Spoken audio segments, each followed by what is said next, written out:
Do. Oh. Okay, sure sorry, there we go. Looks like we might be going live on Rumble. Odyssey, are we live here yet? All right.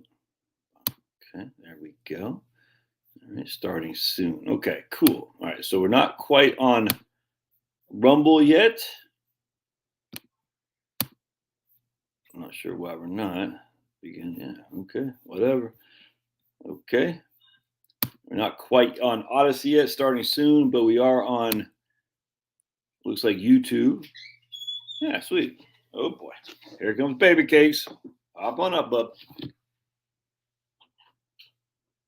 All right. Can everyone out there? Just lost a couple people. Am I not on? Here comes the other baby cakes. Anyone there? Anyone? How you doing, baby? Hey, okay, there's me. Hey, James. What's going on? All right, cool. Not sure why it's not showing up on the other areas. All right. So what I want to do today is all right. I want to expand on the video I did the other day regarding Devin Carroll's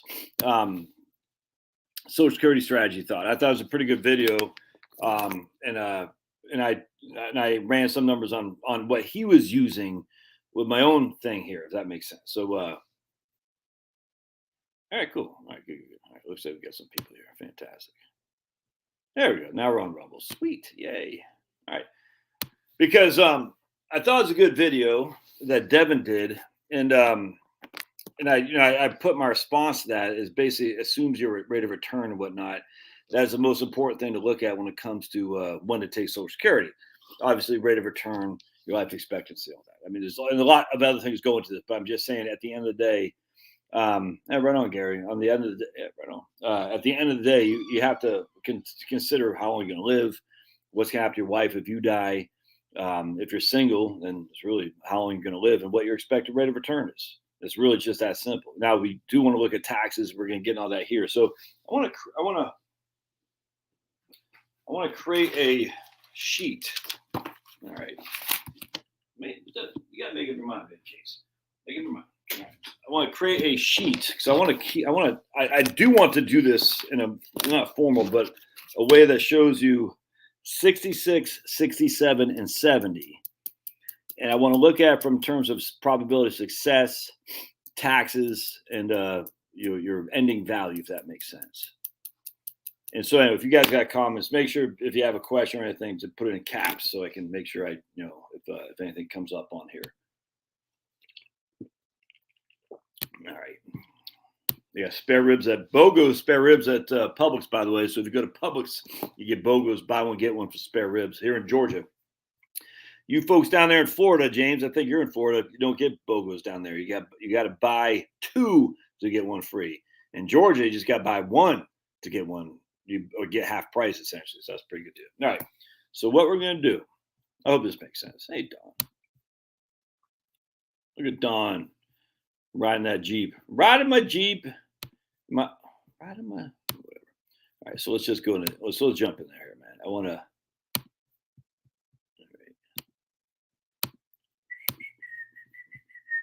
Okay. No, that's not what I want. That's what I want. Right capital. All right, sweet. So we got good. All right, looking good. Oh, don't forget, if you want to, if what you find is valuable and you want to buy me a coffee, you can buy me a coffee in the links down below. And my man Jimmy bought me not one, not two, but 3 coffees the other day. Yeah, so buy me a freaking coffee, man. I mean, let's come on. It got to be decaf because I'm trying to get rid of caffeine outright. Just FYI. I got to do a better job promoting that stuff. Some of these guys say, don't forget my store, my books, blah, blah, blah, blah, blah. But I'm like, man, I can't. I wish I could. It doesn't, when I'm knee deep in thinking about a video, that's the only thing on my mind is like the video. I don't think like when I'm doing it, like, it's weird. I'm not a good salesman at this kind of stuff. I'm just not. I just, when I'm doing a video, my only focus is on the video and the thing at hand, the topic at hand. Nothing else really comes in my mind. And then when it does, I go off on this tangent like I'm doing now. So let's get back to the point. Oh, Josh. All right, so we got Kevin and Doris sample. All right, so we're literally using what Devin was using, Devin Carroll. I'm a big fan of Devin Carroll, so I mean, you should subscribe to his channel. I don't think there's very few people who know more about Social Security than that guy.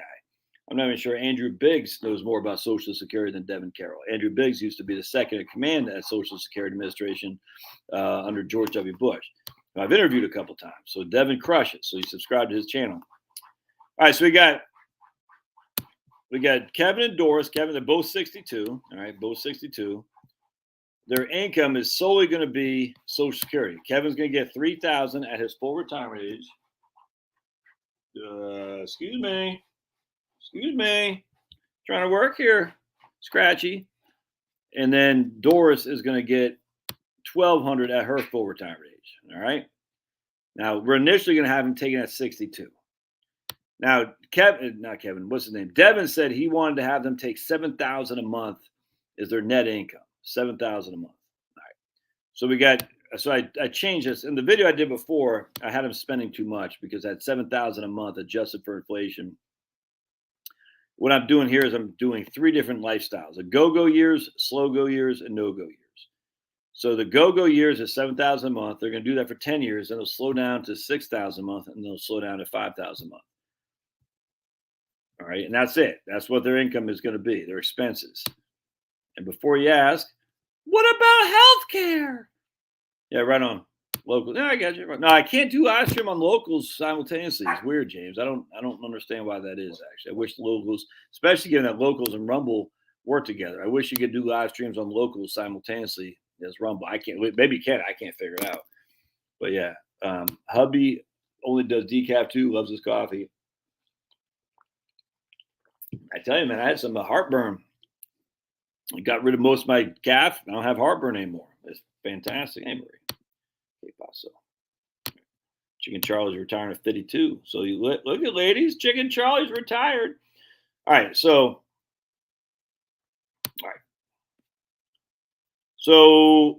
and that includes healthcare. So they need $7,000 a month net, $6,000 a month net, $5,000 a month net, and that includes healthcare. Just so people say, "What about healthcare?" It's amazing how many people say that, and a lot of these people don't even say it's a joke. All right, so we got $750,000 in Kevin's 401k, and I think we had that in just a growth-oriented 70-30 portfolio, a Fidelity Balance type of portfolio. We got $400,000 in a taxable account, and we're just going to do the balance fund, right? And so our investment breakdown is 70-30. We're getting 5.4% rate of return with an 11.5% standard deviation. So that means on any given year, they could be down about 30%. All right. So, pretty high risks here. Now, on the other hand, they could be up 40% as well. That's a Monte Carlo. We're using an average rate of return surrounded by standard deviations of 11.3. And you take three standard deviations, that gives you a 99.8% probability based on the inputs. This is the point. I can't. A lot of people say, "Oh, I got an 82 percentile." I said, "I can make you a 100 percentile if I change the inputs." You see what I'm saying? It's all based on the inputs, man. So whenever you see a Monte Carlo and it says 75, 85, 95, 10, just the first thing you say, well, what are the inputs?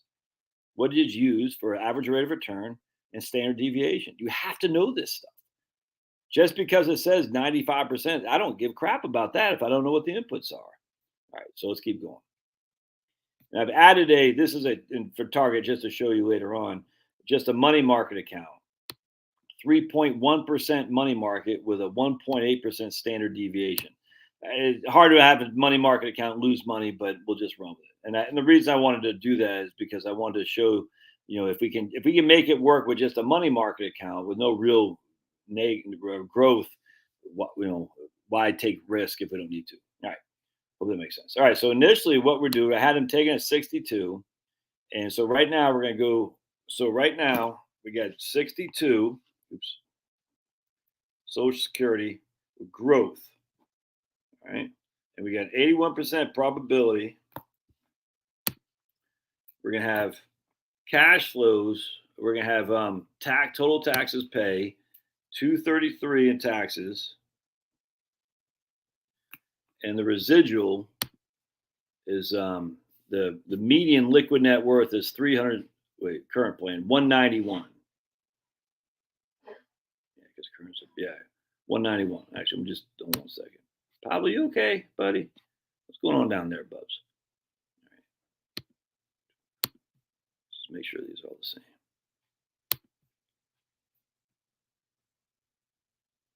Yeah, 63. There you go. So okay, good. 63% probability. 191 is their median liquid net worth. And again, that median just means 50% of the time they have more, 50% of the time they have less. So you can see right here when they're 81 years old, at least 5% of the time they had no money. 5% of the time they had at least 1.79 million in today's dollars.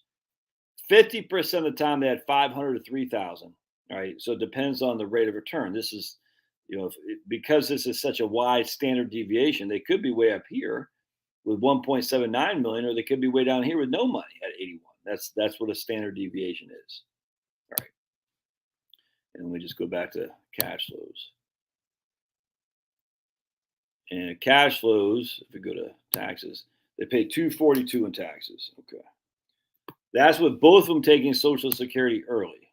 All right. So we got Social Security.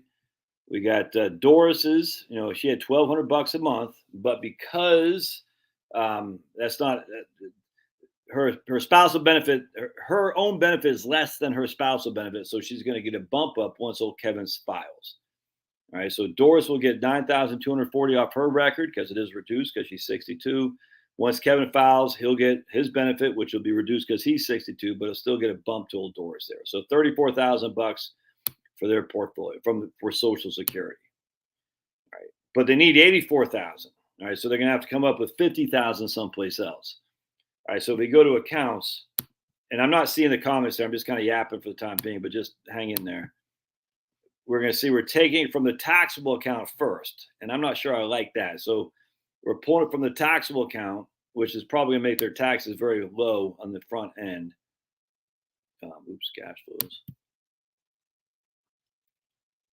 Yeah, not much in taxes here until they start dipping into their retirement accounts and then RMDs. Okay.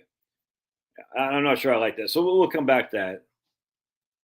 Yeah, that's interesting. So what I want to do here is say, okay, what if we go to tax and you can see that is their, what is that? I'm not sure what that's about. When I was 82. What happened there? Why did 82 that jump up so much? I know what I did. I know. Hold on a second. I screwed up. I always do this. I guarantee I double counted 1 year of income at 82. Yeah, right there. Okay.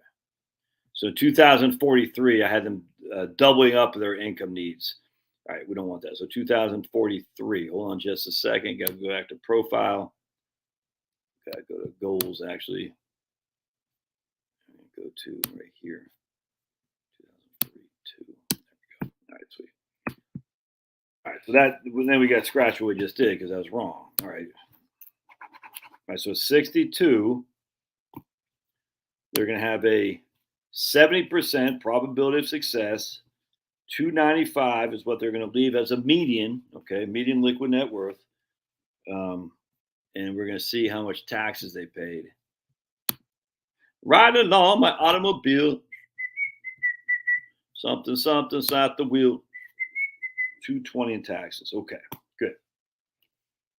So now what I want to do, I don't want to change anything there except, and you can see federal income tax bracket 10% until they jump to 15%, then it's flat. Effective tax rate will be probably at 8%. Look at that. Yeah, nothing here until they're 8%. Exactly. So you can't really shake a stick at that, man. If we just look at a 1040, we'll say in 15 years, 59,000 of Social Security, 70,000 of taking money out of their IRA, 118,000 total. They're paying $10,000 in taxes on $118,000 of income.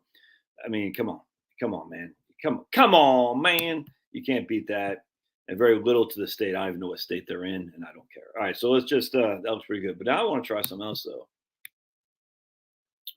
All right, so what if we have them instead of pulling money from the yeah, okay, good. Good. So I want withdraw. So now I want them to start pulling money from Kevin's 401k first. Yeah, okay, let's do that. Okay, so I gotta go back here as opposed to the taxable account. All right, so let's change that. So we want them to basically prepay some taxes. I want to see if that changes anything. All right, so now that doesn't look good. 62, 401k first. All right, 67%, 197 residual. Oh, wait, this is what we're talking about here. Yeah, look at the difference. Yeah, it's not going to work. I don't like that at all. Proposed. Yeah, so yeah, that's not going to really do that much of a good deal. And they're going to pay a little bit more in taxes. All right, yeah, so we don't want that. I hope that makes sense what I'm doing. Basically, I'm saying, why don't we, instead of living off Kevin's their joint brokerage account and just paying long-term capital gains and some qualified dividends, why don't we start pulling money from the 401k first to live on? And that's don't do that. That doesn't make sense. So let's not do that. Okay, good. Good. And that's with a 70-30 portfolio. All right, so let's do this and let's not do that. And we're gonna come back here. And what if we just made their investments a little bit of a higher instead of growth? Let's make them aggressive to get a little bit more rate of return. Let's look over here. Yeah, it doesn't do what they take. I don't think that took. I'm not sure why it's not taking. Hold on a second. Let's just do one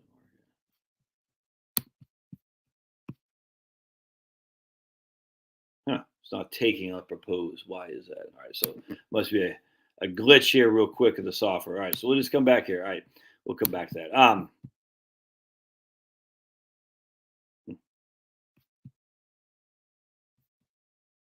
Let me try one other thing here. It didn't take. The software is the AI, the Chat GPT isn't. Yes, that's where it's taking that. Let's just go to aggressive. Hold on just a second. Okay, that's where it took it there. With no particular place to go. All right, there we go. So, see, if you made a portfolio a little bit more aggressive, you're not, I mean, you're getting a little bit, same probability of success, but you're not really coming up with much in terms of rates, in terms of how much you're leaving downstream. So now what I want to try to do is I want to just put in the money market and see what that looks like. Remember, I'm using a 3% inflation, FYI. Yeah, so the money market's not going to do good. All right, so that's good. That's interesting. So now what I want to do is I want to do Doris at 62. I want Kevin to take at 67. Let's see what that does. All right, so we're going to do the 62-67 strategy. All right. And that, that's proposed. I'll make sure I got the. All right, good. Good. All right, fantastic. Huh. So let's look at here. So now we got 81%. Wait, did that do something? Yeah, looks good.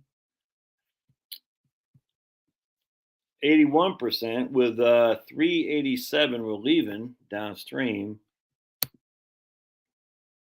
Yeah, that's right. Okay, good. And then how much tax we pay? 227 in taxes. Okay. All right, so here we are now. Ms. Doris is taking her benefit, but it's reduced because she's taken before she's 67. No spousal benefit. Then when old Kevin files, Doris will get a spousal benefit, a couple hundred extra bucks a month, and then Kevin gets his full benefit. So they're making $50,000 in Social Security right there. Right? And they're having to pull money from They need 84,000 a year, but they're only getting 9,000 from Doris and Social Security, so they're having to pull that 75,000 from someplace, and they're pulling it from the portfolio, and it's still not. And we're pulling from the brokerage account right now, so it's only paying long-term capital gains and ordinary qualified dividends, so not much in taxes. It's pretty good. Let's look at the tax man. It should be pretty much, yeah, exactly. Hardly any tax. Where do they got these guys living? Hold on a second. Family. Yeah, let's get them living in Georgia. Screw California. I have lots of good clients in California, but let's get them living in Georgia. Probably won't affect much, but let's just see. Anyone still here? Let me just double check. Oh yeah, we got some people here. Sweet. Yay. Hey, Carson. Yeah. How dare you? How freaking double dog dare you, Carson? I'm really angry by this. Hey, Jim. On Rumble, Jim says, hey, Josh. I said, hey, Jim, back at you. Carson said, Josh, it's your fault I'm not watching your videos anymore because I don't like what you say about Sniffy Joe. No, he says, I'm too busy enjoying being retired at 57 while suckers at work are slaves of the company. Yeah.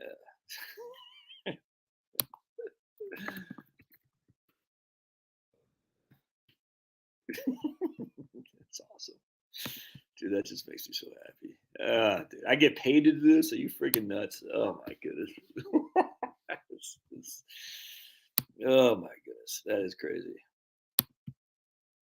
My number says I should collect a 67. Hang tight, Marie. Hang tight. Because you're single. It's hard. I don't know. It's tough, in my opinion, if you're single, to make the case to collect a 67, unless you think the what was I getting ready to say? Oh, wait. If you're single to collect a 67, unless you think if you think the portfolio will do worse than the delayed earnings you get, and I know you're not getting delayed earnings credits till 67, but you're not getting reduced benefits. So we'll call them delayed earnings credits for simplicity. At 62, you're going to get an increase of 7.5% a year each and every year till you wait until your full retirement age, because it's just a reverse of how much you get reduced. So I'm just saying, if you take at 67, you get $100. If you take at 62, you get $70. That $30 difference, we'll just say, is a 7.5% increase each and every year, the longer you wait. All right. So the question is, will my portfolio give me more than 7.5%? Essentially. I mean, and if the portfolio does not give me more than 7.5%, and then, you should spend down your portfolio and delay taking Social Security. If your portfolio does give you more than 7.5%, obviously you should delay taking, you should not touch your portfolio. With that said, though, there's more to it than just that, because A, longevity, we don't know how long Marie's going to live. And B, the real concern, frankly, is, what is the percentages in terms of how much you're leaving at our death, and are we going to run out of money percentage wise in each of those cases? If the portfolio of taking Social Security at 67 says your portfolio, the likelihood of you running out of money is 11%, but it taken at 62 is 35%, then yes, I would take it at 67, 100%. If I'm single. If it's like 85 to 89, who gives a crap? I hate to say it like that, but it just doesn't matter. Look at my man Chicken Charlie. Since I retired, my health improved. Shocking. Now, let's keep going here. Stop. Marie, you got me off track. Come on. Goofy. All right, so this is with, what's her name? What's that lady's name? Doris, taking it at 62. And we want to go, we already did taxes. We already looked at cash flows. All right, good. That was pretty good. So I want to try, what if they live off their 401k here? So you see no state of Georgia taxes, by the way. Once you hit 65, basically no state of Georgia taxes. All right, so what if we take go down here. Okay, good. We're going to live off our deferred money first before we tap into our taxable portfolio. We're going to come down here. Let's see what that looks like.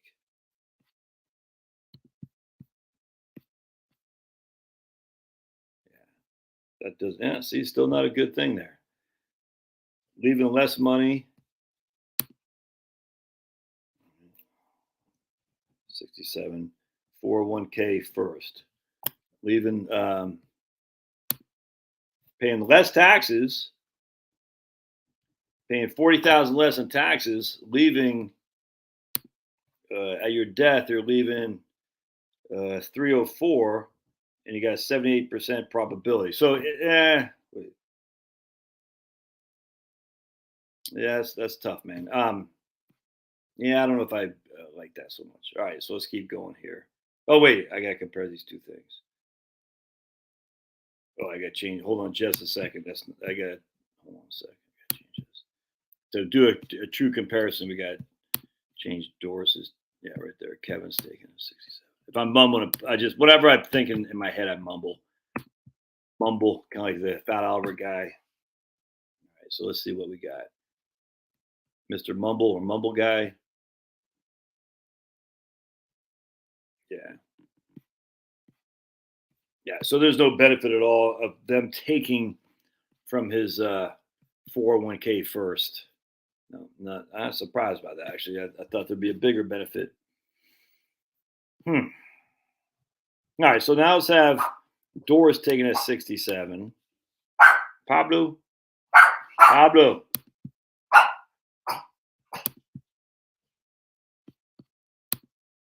So now they're just going to live out their portfolio until Social Security kicks in. This is my preference, frankly. This is my default right here. All right, let's see what we got. Yeah, so now 67, 67. We got 89% probability of success. 469 they're leaving back home, leaving downstream. And they're going to have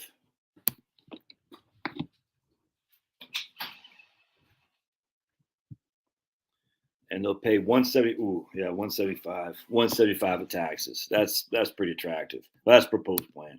Go to current plan.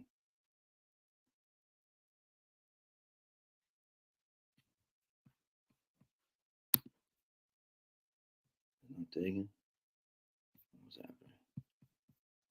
Let's go back. 1 second. What the hell's happening, man? Come on. All right, 1 second. All right, I'm gonna stop sharing. Let me refresh. Looks like we got we found the end of the internet, it looks like.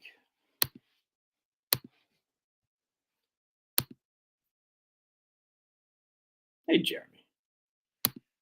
Hey, Jeremy. Come on. Now it's they always say that, man. It's so freaking stupid. They always say that. People fall for it too, James. There we go. Okay.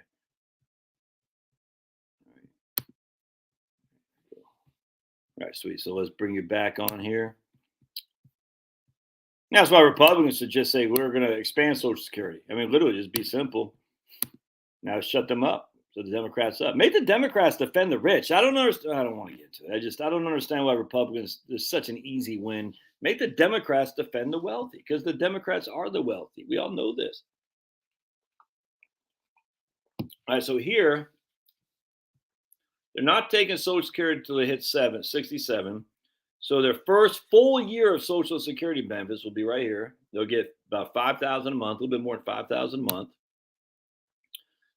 Kevin will get 41,000. Doris will get 20,000 because half of Kevin's. I can sneeze. Achoo! Corona. So they get 62,000 a year right there. But obviously they got no income until then. So they're going to have to live off their portfolio, 85, 87, 90, 93, 90. So, basically a little bit less than $500,000, about $450,000 they'll have to live off. All right. So their tax man will come. That's great. They're going to pay $225 in taxes.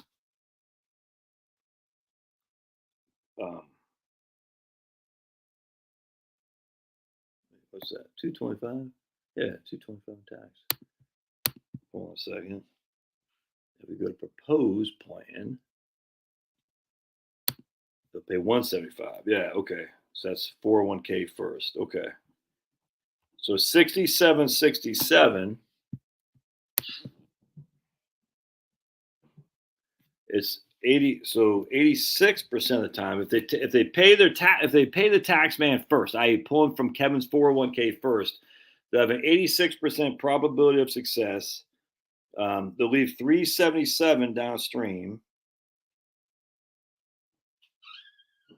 377, and I forgot what I said for taxes. And they'll pay taxes 89%, 460, and they'll pay 175 in tax. There we go. In the current plan, they'll pay. In the current plan, they're going to pay 225. All right.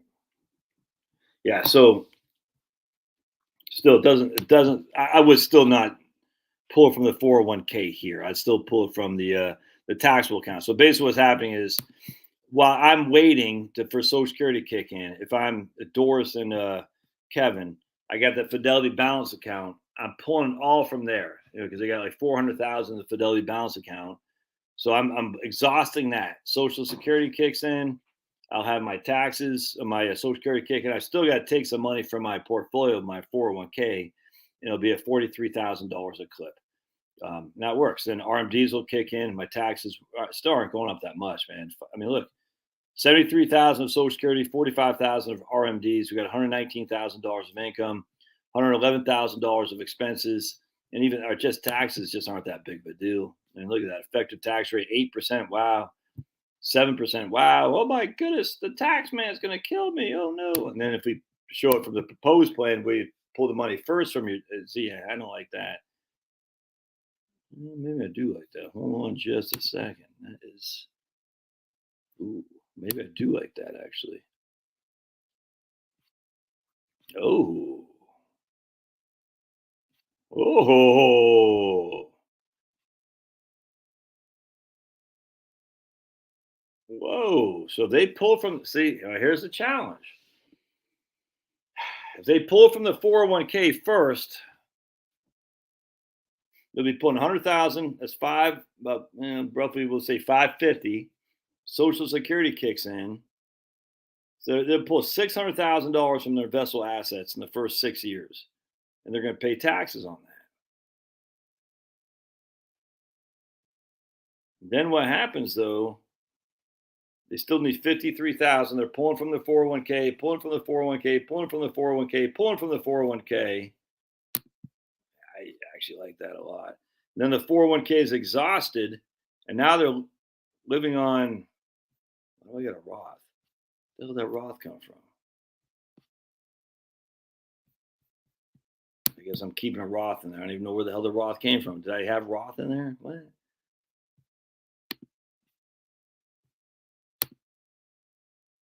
Not a Roth. Where's this Roth coming from?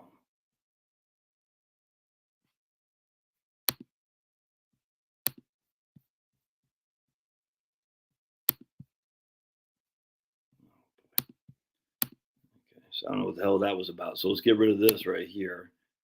All right, there we go. So the Roth, who cares? All right, so let's just go back.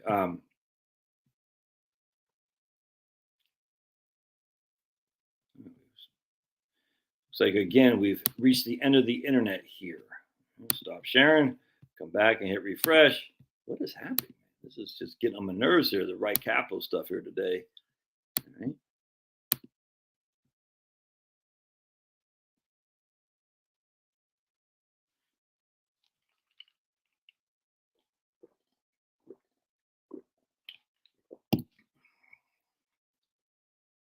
It really is.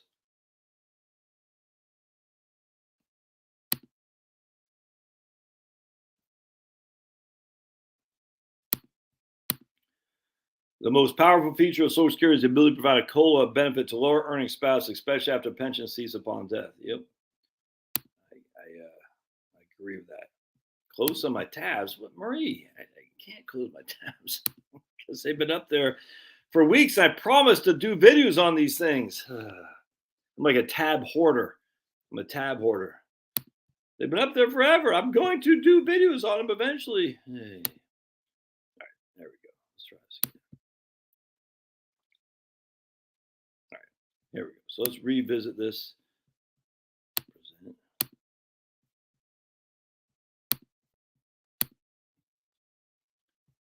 All right, let's go back to cash flows. Let's go to accounts.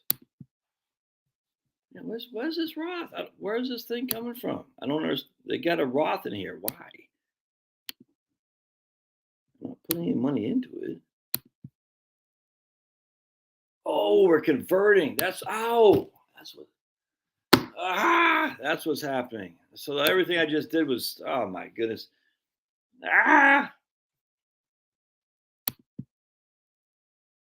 Yeah, we're converting. I had it converting. I did not want it to convert. So it's filling up. It's filling up to 10 to 12 to 15% tax bracket with conversions. Oh, that's not what I wanted. No, either way, I guess we'll run with it. That's still pretty. I didn't want to convert, but I was on the proposed plans is with conversions, and that's not what I wanted to do. But let me show you what I'm talking about. Go to accounts. We'll go net cash flows, or I think it's net cash flows. Yeah, right there. So we're pulling 111,000 out of the 401k, and we're converting $10,000. Not much, but that's what we're telling the software to do. All right, that actually okay. We'll run with that. That actually looks pretty nice, to be honest with you. So let's go back to this. Now my whole thing is scratched, but be as may. So this right here, the current plan is living off the pre-tax money, the brokerage account, living off the brokerage account. Excuse me. So we're living off the brokerage account until Social Security kicks in. Then Social Security kicks in. We're going to live off the brokerage account until it's exhausted. Then we're living off the 401k. No Roth conversions. This is us not only living off the 401k, but also doing Roth conversions to put us to the extent of the highest of the 12% tax bracket. And I didn't mean to do that, but actually it seems to work pretty well. And I'll show what I'm talking about. So here you can see that green right there. Those are the Roth conversions we're doing to put us to the top end, literally to fill up the 12% tax bracket. So we're not doing much here, but 11 to 12,000, 10,000, 11,000, and we're doing more here because now we're taking Social Security, and then there isn't anything else to do. I hope that makes sense, but I didn't mean to do that. But actually, it's sometimes you better be lucky than good. And so what's happening with those Roth conversions? So let me just show you the cash flows. So in order to live, we need 84,000 to live. We're pulling 109,000 from our portfolio. That's literally from the 401k here. We're pulling 109,000. Why? Because we're doing conversions and we need the 84,000 in which to live. So we got to pay some tax on that money as well. So for us to live off 84,000, pay the tax, and do enough Roth conversions to put us in the 12% tax bracket, it's cost us $101,000. I'm sure that doesn't make sense, and that's fine. But I just, I'm going to show the 1040, and you'll see here we have $111,000 of pulling of IRA distributions to cover the taxes, to pay the taxes, and to do a Roth conversion to put us to the extent of the 12% tax bracket. That's what that is. Their AGI in 2023, married filing jointly, is about 121. And that's the top of the 12% tax bracket. We also have some taxable interest and ordinary dividends. I didn't want to have that in there, but I want to have it a brokerage account.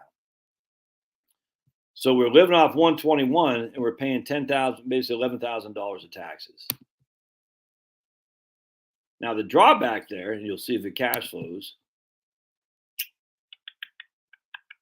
and there's a tax payment right there. All right, federal taxes. We're still in the state of Georgia, so we're paying $5,000. That's the $10,975 that we saw from the 1040. Here's the state of Georgia, another $5,000.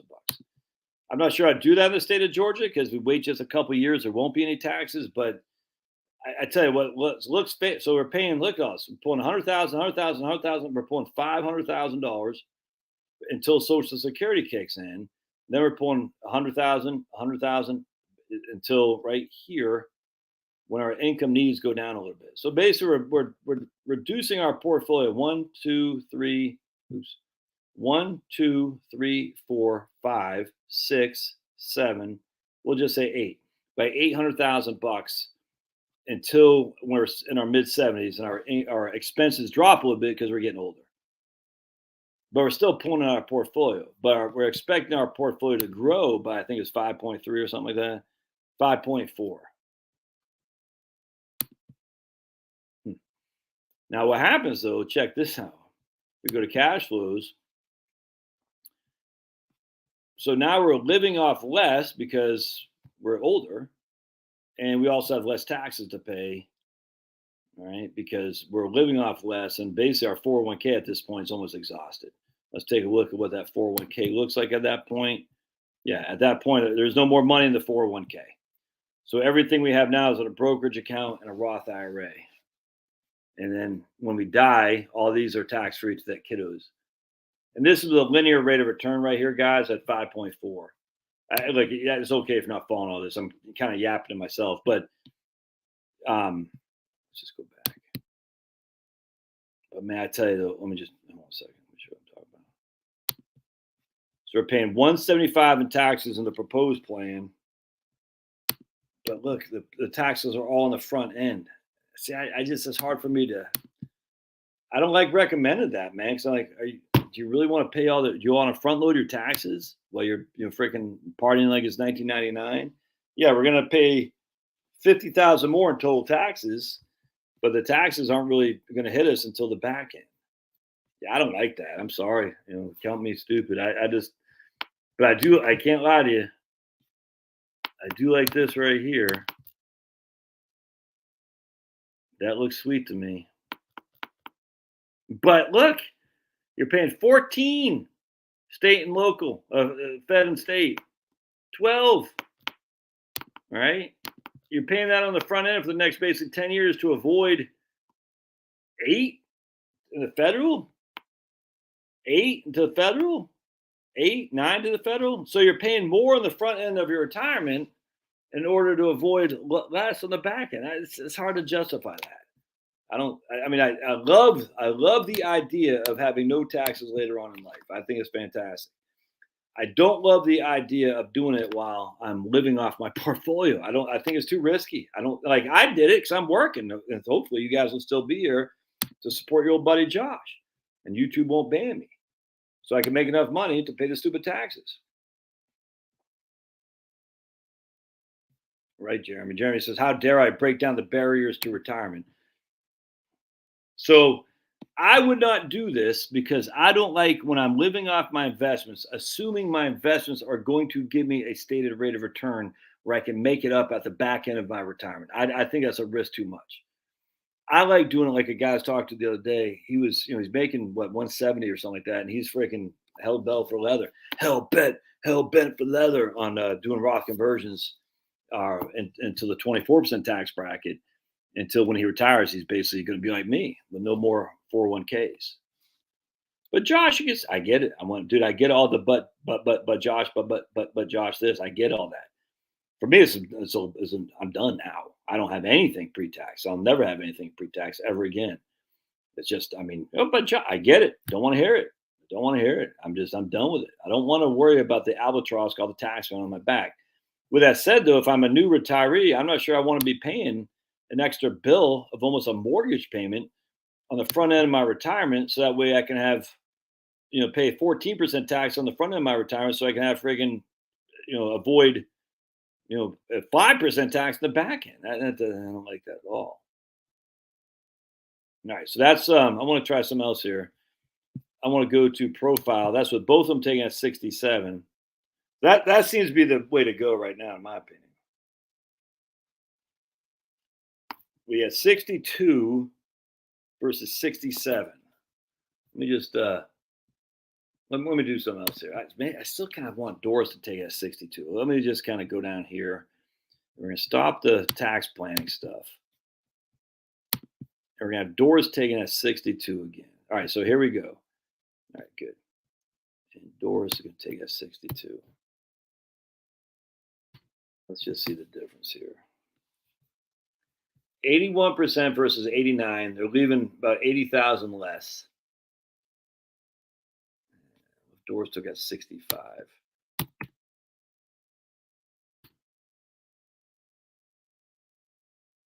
86 versus 8. Yeah, that's pretty good.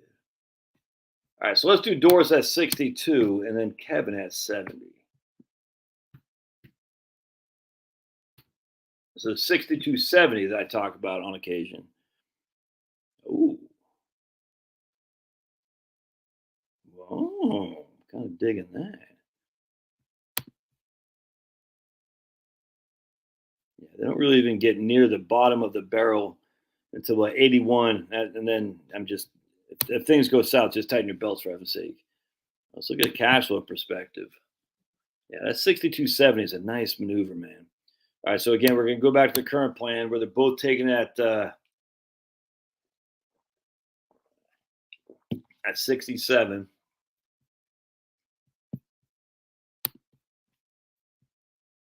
Okay, let's go 62.70.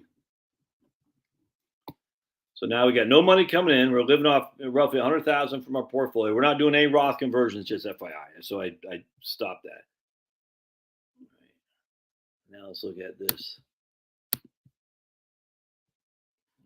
And that's going to be 62.70. Pay $212 in taxes. So Doris got her reduced Social Security kicking in. Living off 80,000 a year from their portfolio, and this will be their brokerage account, not paying much in taxes, so they can party like it's 1999.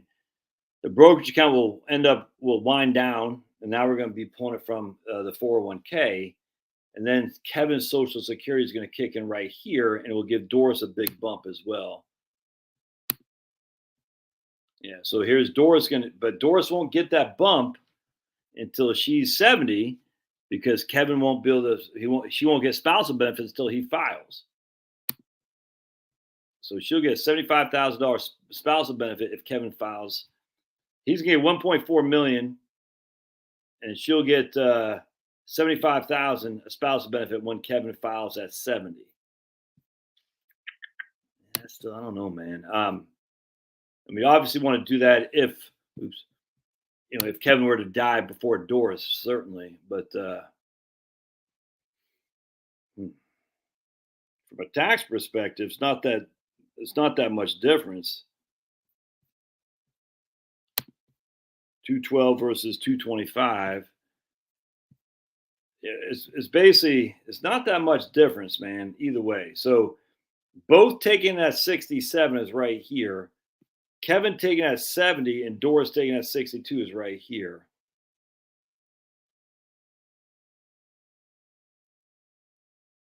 With pretty doggone close across the board.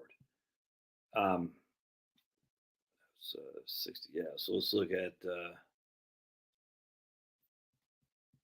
cash flows. Yeah, I don't know if I like that. I want to look at income. I just want to go back to Doris's spousal benefit. She'll get 75,000 spousal benefit once Kevin files at 70. If she had taken it at 62, if she takes at 67, she get 129,000 spousal benefit because she's not getting delayed. I mean, she's not getting penalized for taking it early.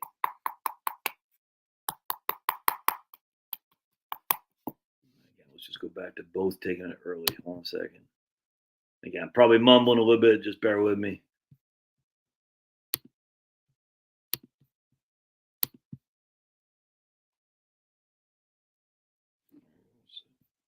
So we do. Yeah, look at that. They both take as early as possible. Yeah. I don't like that's where I didn't like Devin's video. Like, I don't know, man. If you take it as early as possible, that's you're reducing your Social Security and you're relying more on your investments. I just don't like that. Doris's spousal benefit will be 96,000. Yeah. Right. Yeah, I don't know. So the real question is 62. Yeah, I wouldn't do any of that. Let's just do one other thing here. I'll tell you what I would do. I just no, I wouldn't do that. Let's have them both taken at 70. Um, that will get. Did we just? Oh, did I just do that? Yeah. That the safest bet is to take it at. Actually, that's not true. Looks like 67 is the safest bet. That's what I would do. I'd take it at 67. All right. Let me tell you what I do here. I would take this right here. It's for this account. What? Excuse me. What we're going to do is we're going to put that into the Schwab money market is what, SMC.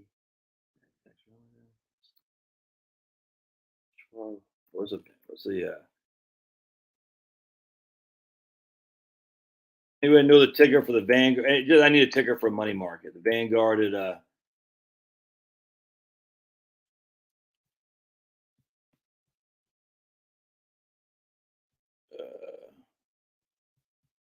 VCMXX. Is that what it is?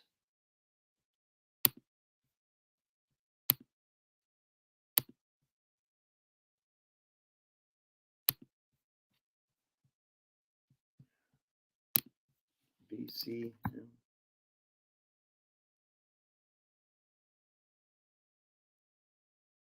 I just need a ticker for a money market account. Anybody? VMFXX. Okay, there you go.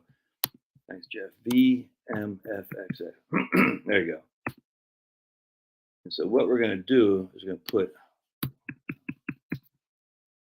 save. Yeah. All right. And we're going to get rid of this guy. All right, so what we're going to do here is we're going to put the 401k. There you go. Growth portfolio, a Fidelity balance type portfolio, taxable account in a money market.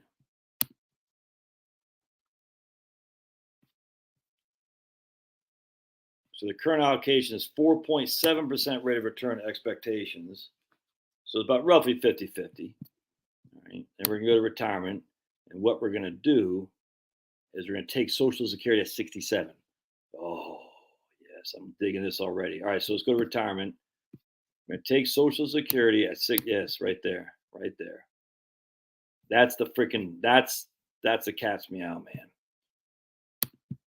That's the freaking cat's meow. Put down your pipe and smoke it, Obama. Freaking Obama. Put down your pipe and smoke it. What's happening here? Let's just make sure I got it right. Yeah, cool. Yes, that's what we're doing. You stink, I think. Obama, Biden, freaking Jeb Bush, Nikki Haley, you can all pound sand. Lindsey Graham misty.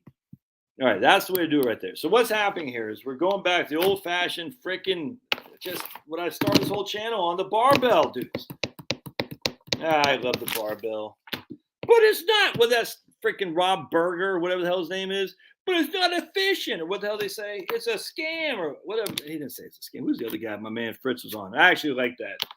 He was just using it for clickbait. But Rob Berger, Bob, whatever the hell that guy's name, Bob's Burger, you know, the big head guy with a little head, little body, like he's definitely on a massive low carb diet. That doesn't look healthy, dudes. I did that once myself, and I look at pictures like, man, I ate a big old head with a tiny little body. Yeah, you're losing weight, but you look sickly, dudes. I'm telling you. You know, I probably could lose 10, but I don't look sickly. I'll tell you that right now.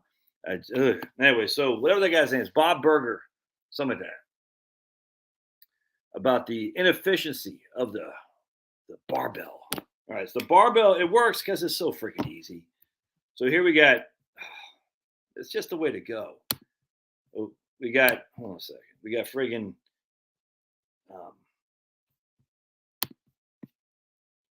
750 in a 70-30 portfolio, 400 money market. You just can't freaking beat this, man.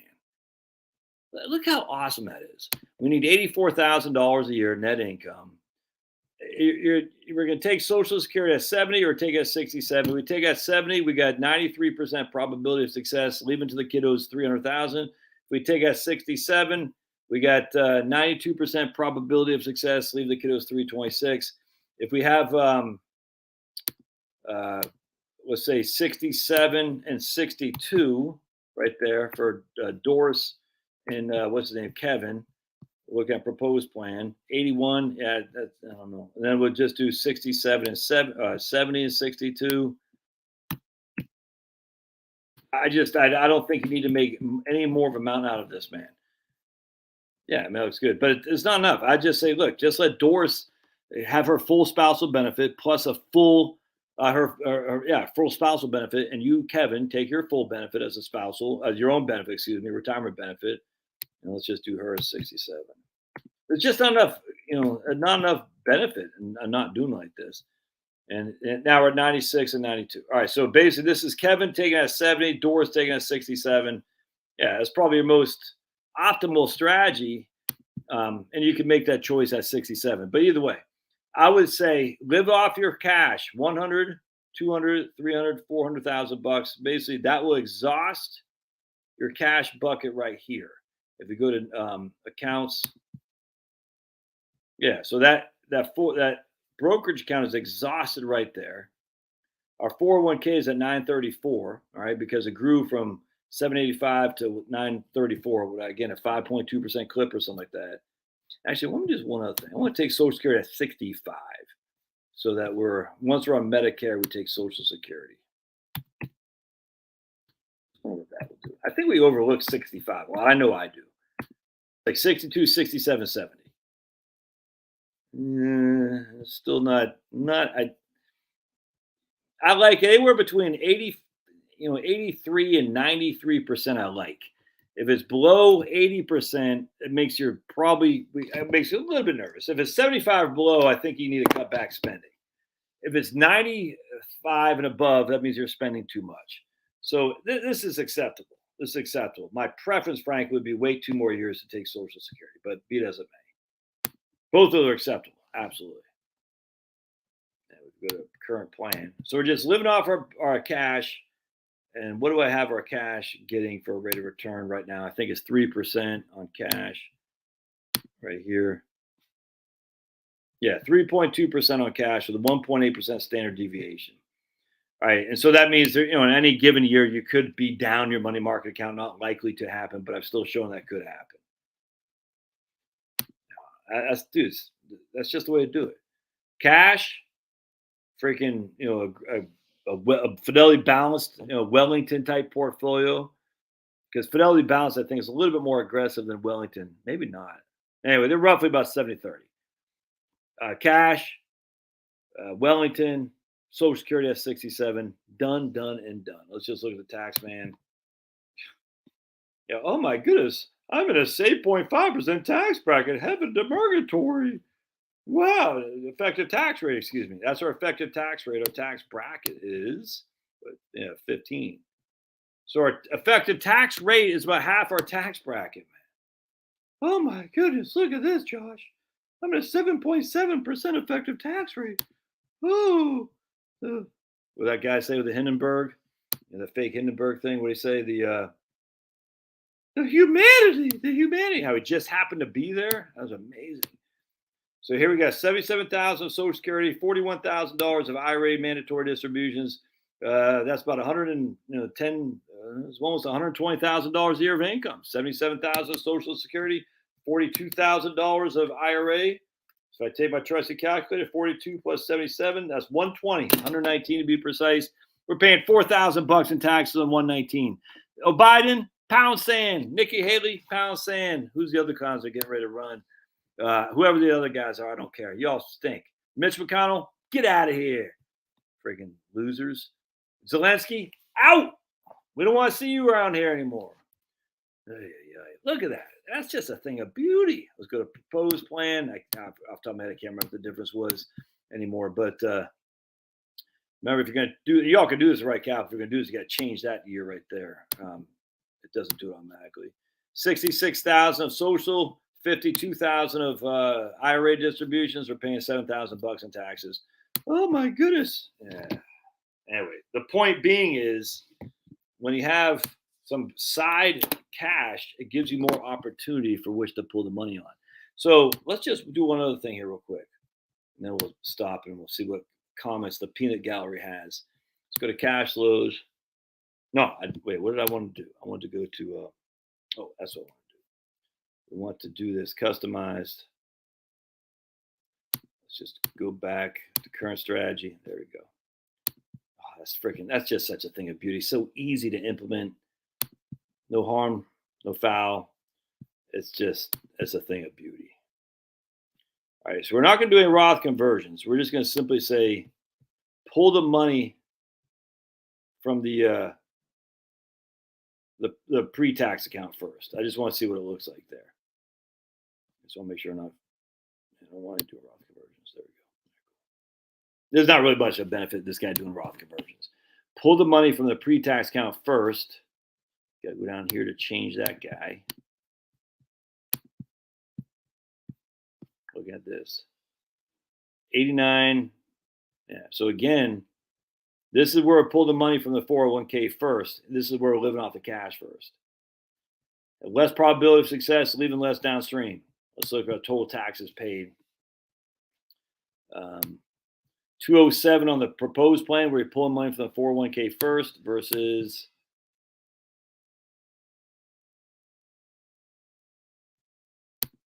183. Yeah, so we don't want to do that. What if you did half? Ooh, let's do that. Let's do half and half. Profile. Ooh, that's income. Go to income distribution. We're gonna pull 40,000 a year. We're gonna do it from his end. All right, looks good. And we're gonna start now. Okay. So now we're splitting the difference. We're taking half from the 401k, half from the cash.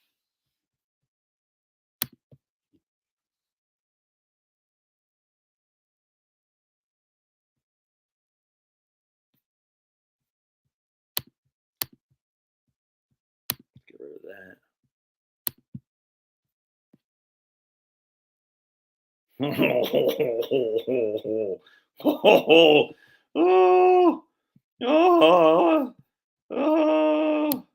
If I wasn't married to a beautiful, I'd marry Right Capital right now. Oh my lands, that is fantastic. That is fantastic. Let me show you why. I think. Let's just double check. Let's go to cash flows. Wait, hold on a second. Did it take it? Oh, come on. There we go. Hang tight. Eesh, maybe not. All right, I take that back about wanting to marry Right Capital. Yeah, okay. So here we're doing 40,000 a year.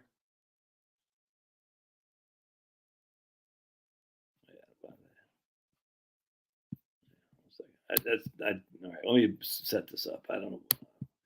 That's getting a little bit too big for my britches there, my friends. 41.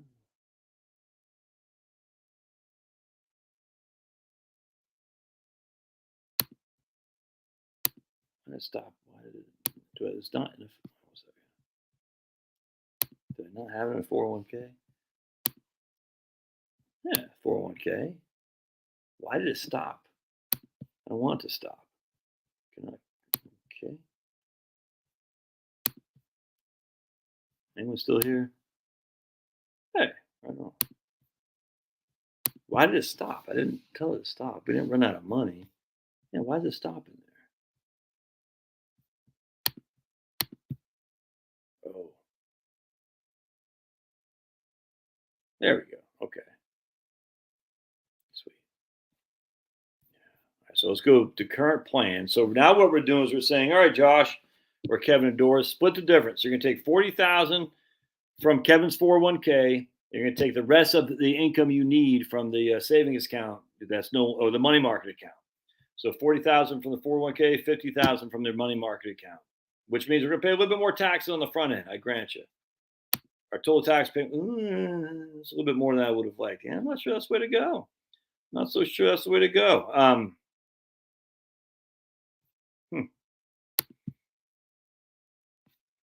There's that's the current plan. Go to proposed. No, wait, the current plan is what we want. Yeah. Yeah, that does look good. Look at that, though.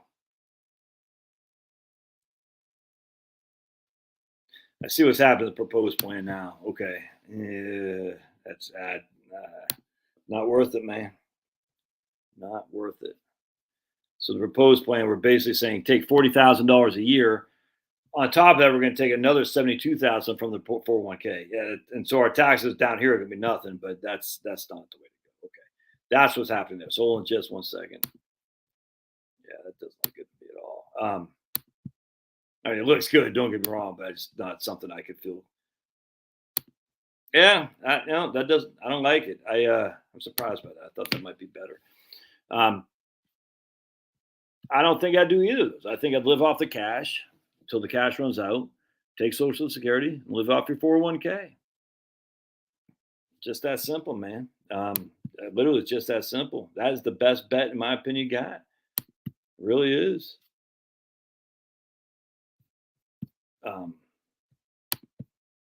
Just so watch what I'm talking about. Here's the current plan. We got 91% probability of success. We're leaving $265,000 at death. We're going to pay, I think it was $275,000 of taxes. This is pulling $40,000 a year from your 401k and taking Social Security at 67. You're going to pull $40,000 a year until the 401k is exhausted. All right. Now this will be right here.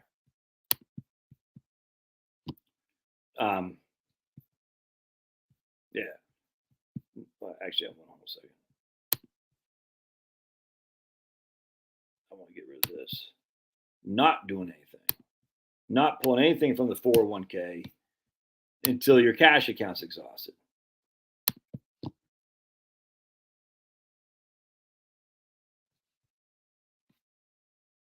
Yeah, it's just better, man.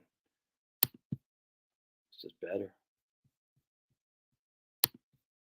Pay 100,000 less tax, you leave more money, have a higher probability of success. All right. All right, so let's see what the peanut gallery says.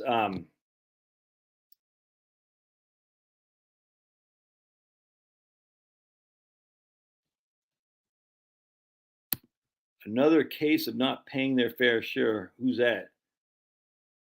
Who are you talking about, Rick?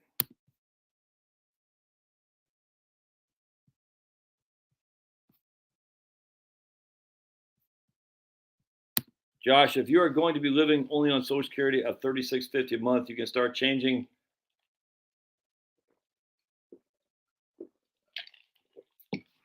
Yeah, I mean, if you want to do Roth conversions, by all means do so. That's not what we're talking about here. But yeah, if you're only living on $36.50, but you don't understand how the tax torpedo works. All right, so Tim is saying if you're only living on $36.50, you can start doing Roth conversions, not paying income tax. True to some extent. True to some extent. Just remember the tax torpedo. All right. Remember what happens when you add income that wasn't before taxed. It not only is making your money of the what you're converting taxable, it's making your Social Security taxable as well. I'd highly encourage you to look up the tax torpedo. It's pretty evil, man. It's pretty evil. No one gives a crap about it. Our politicians and the Democrats don't, Republicans don't, but they care for the working people. No, they don't. Nuts to me. Yeah, Landman says 63, 66. Yeah, I got no qualm with that at all. Tom says no Roth convert as I'm less than 18 months out from retiring. No Social Security. Yeah.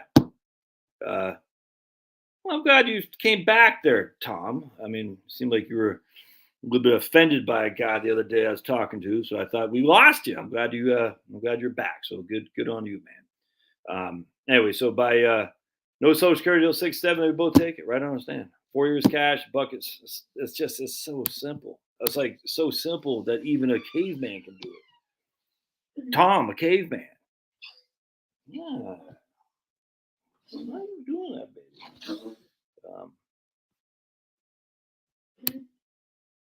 A lot of nickel and dime calculations we can all make. I go back to what you always reduce, eliminate expenses, no bills being at 100%, man. 100%. But Social Security, they'll take it away. The people who say that, I mean, I literally sit there, or Social Security won't be there. So I'm going to rely on my portfolio. Do people just realize how stupid that sounds?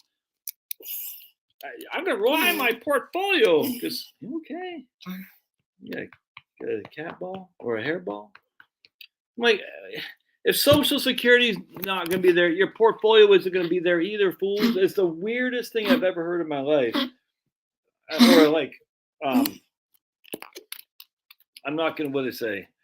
Social Security won't be there. How are you going to have health insurance? Medicare. And we need to expand Medicare. Okay? Social Security won't be there. But Medicare is the way to go. It's crazy. I told you barbell 3. Man, has it been 3 years? Damn. Crazy. I'm just trying to eat more meat. You know what I'm saying? More ribeye. Tough life, but someone's got to live it. I do like, dude, I can't lie. I love ice cream though. So what I've been doing a lot, I just been doing a lot of shadow boxing and kick, like I have no flexibility, but kickboxing down the basement with bands. And what I mean, but dude, it is a workout. I tell you, my man over, I don't know his name, Fight Tips on YouTube, just follow some of his, it's like insane of a workout. You do down there for 20 minutes. What I do is I got a huge weight section down there in my basement. I'm saying, I got tons of weights. I can't do it anymore because I tore up my shoulder and my rotator cuff. And it just, so getting under the bar, as much as I'd love to do it, there's a risk involved because my left one's going to go soon. I can see that a mile away. And it friggin' sucks, man. So I was like, it's really disappointing because, I was pretty strong, man. Not going to lie to you. And not be able to put up the weights I used to be able to put up weights is frustrating. But with that said, the pain of having burnt through my rotator cuff, and I was putting up 275. My last two reps, on set 5, I was doing 5 sets of 5 sets of 275. And I said, so I come down to my third to last rep.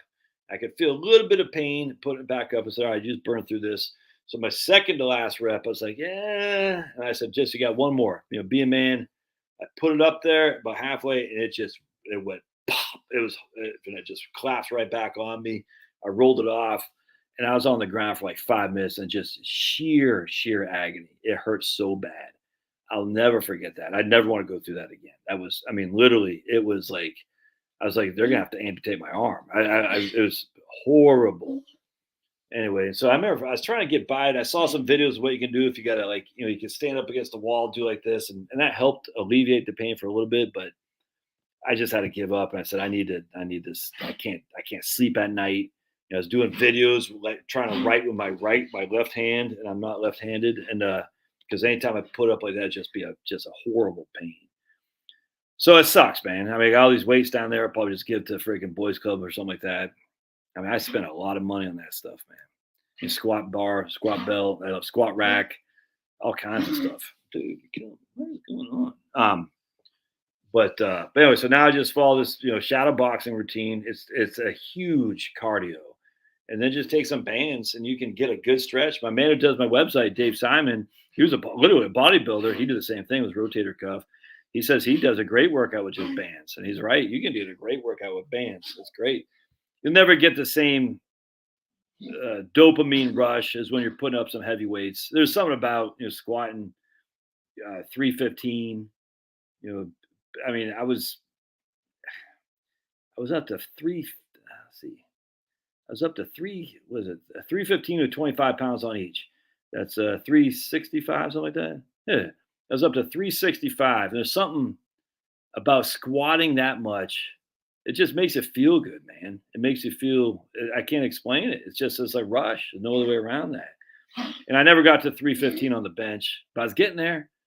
And that was my goal, 315 on the bench, 405 on squats.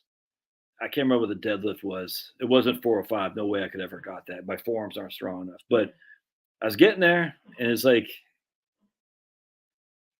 but, I'm an old man. Sucks. But anyway, so you still get a good workout, and you don't need to do that much. And I mean, I never thought shadow boxing. I was like, no way, dude. You do it for a minute and a half. I'm telling you, it'll freaking knock your socks off. It's crazy. And then he has these kicks, and I have no flexibility. You know, I'm a squat guy, and doing those kicks, like, oh, it's great. Anyways, so I eat. I don't eat breakfast usually. If I do, it'll be like breakfast will probably be 11, 12. I don't even try to intermittent fast, but it's just I've been doing it so long now. I don't really need anything in the morning, so I'll eat a keto protein shake. About 10. I'll eat some. I got some ribeye. I got my eye on after this that I made last night. A lot of almonds. I eat a lot of almonds, but I like junk food. I can't lie to you. And like today, I was up at Publix. And I bought BOGOs on York peppermint patties, which I love. M&M, not M&Ms. Hershey Kisses, which I love. So I try to. I keep them in the basement, so that way I don't eat them unless I'm in the basement. If I'm in the basement, the only reason I should be in the basement is working out. So it's kind of like my incentive to get down the basement. Reward yourself for doing the first step, which is walking down the stairs into the basement. I'll get some M&Ms or a York peppermint patty, if that makes sense. I learned that from Nick Murray, the new financial advisor. Reward yourself, buddy. I don't know what you want. We've already gone for walks. We've already been fed. Oh, he just wants some of the love. I'm loving you too. Well, that's what we're kind of doing. We're taking 401k. And you can do that. I mean, you certainly can. I mean, that's what I was doing with the. So Jeff says, why not take 401k up to the standard deduction prior to taking Social Security? Yeah, absolutely. I mean, if you can absolutely take your 401k up to $27,000. I was kind of doing that with $40,000 a year from your 401k pre Social Security. It just didn't make that much of a difference, frankly. But you absolutely can, 100%. I got no qualm with that. For me, I'm pretty simple. I just say, look, I got cash, got Social Security, I got my 401k. I'm going to live off my cash until Social Security kicks in, until my 401k is done, until my cash is done. Then I'll live off the 401k. Would I keep the 401k at 100%? Growth portfolio? Probably not. But yeah, just don't make it don't make it hard on the knees. But going back to what Jeff says, it's not a bad way to reduce your volatility by pulling some of your investable assets out. I just think the barbell is the way to go. And a guy I was talking to yesterday, or it was 2 days ago, I can't remember, but just like what Tom was saying, so this guy's just telling him he had, but he lives in California. He doesn't have $1 million. No way he's going to retire. I hear this stuff, I just laugh. He had a 465 in his 401k. His wife just inherited $250,000 in cash from his mom, for her mom. It's like the perfect barbell. And he had Fidelity Balance, literally, because he had already had Fidelity. I said, man, look, I can't tell people how to invest. I said, nothing wrong with Fidelity Balance Fund. Dump it in there. 465 Fidelity Balance Fund, 250 in cash. Actually, it's interesting because we looked up the bank that she uses. They weren't paying crap. I said, hell's no, get what? And the other bank they used was paying pretty good. The other bank they used in California had I want to say 4.3% CD for 9 months. I said, oh yeah, definitely do that, but don't put it in your stupid bank because your stupid bank isn't paying anything. Nuts. Anyway, so we got this in a CD with some cash. Got this in Fidelity Balance account. I just said, look, man, they're good for this year because he's still working. I said, so next year, if this is up, right? If this is up, you pull it from this. If this is down, you pull it from that. That's simple. Now they have other considerations from a tax perspective that we don't need to be too fancy schmancy. But basically, it's just that simple. If your investments are up, pull it from your investments. If your investments are down, pull it from cash.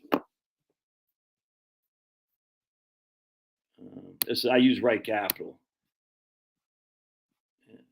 Just send me an email, man. So Jack Allen says, like to talk to me, send me an email. I don't like to talk to people with just on a fly like that. It has no appeal to me at all. Just got a quick question. Never is a quick question. So send me an email if you want. That's fine. I'll read it. And, if you want to work with me, that's different. But I get, do you have 10 seconds or 10 minutes? No, I don't. I know it sounds cocky. Don't care. I've been doing this for a long time. There's never such thing as a quick question. And I don't talk to people in advance of working with them because it's always been the same thing. And it's frustrating, frankly. Just quick question. Look, I'm not a rookie. This is my 26th year of doing this. You know what I'm saying? I don't have all the answers because we can't have all the answers on this stuff. It's an unknown. It's like the physicists have all the answers for the universe. The hell they do. They can't even freaking prove dark matter. Give me a freaking break. I mean, how do you have any answers on this crap? You can't have answers on stuff you can't. There's just no way you can predict it. I mean, you can predict it, but it's just all speculation. We don't know. At the end of the day, though, it's like, oh, yeah, by all means, I'm wide open to emails, 100%. I will not calculate people's spreadsheets via an email. Nope. I certainly want if people aren't paying me, but don't send me a spreadsheet. I don't want anything to do with that crap. Don't. Now I have lots of paying customers I'm loyal to them. When they have a question for me, I'm freaking on that like white on rice. If you're not a paying customer, if you have a question for me, that has an opportunity to be a video I do. I won't say your name or anything like that. I'll just tell you that right up front. That has an opportunity to be a video I do.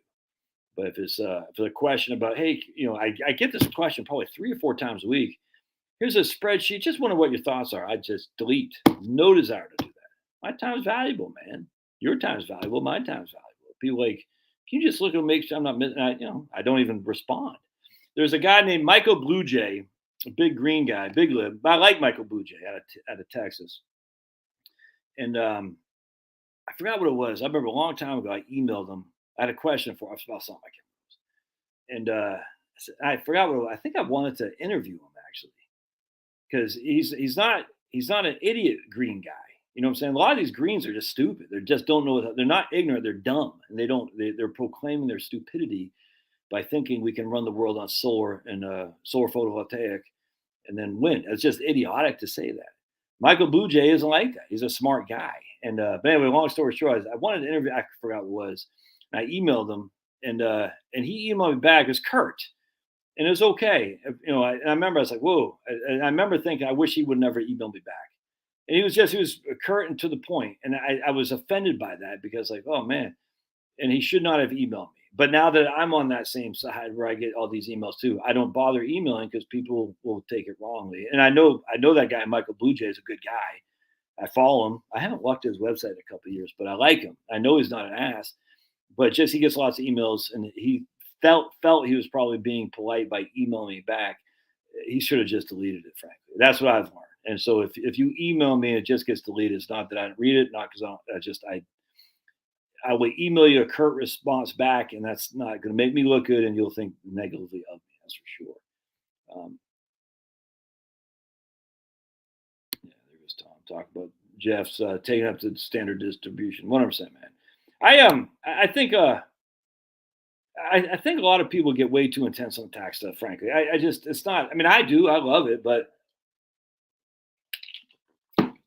if I spent, this is my problem with Fritz Gilbert. I love Fritz Gilbert. I freaking would die for that guy. Him and his wife Jackie kick ass. That's why I got Knucklehead right here, because Fritz Gilbert. When I said Knucklehead,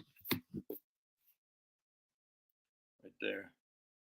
My wife says, okay, hold on a sec.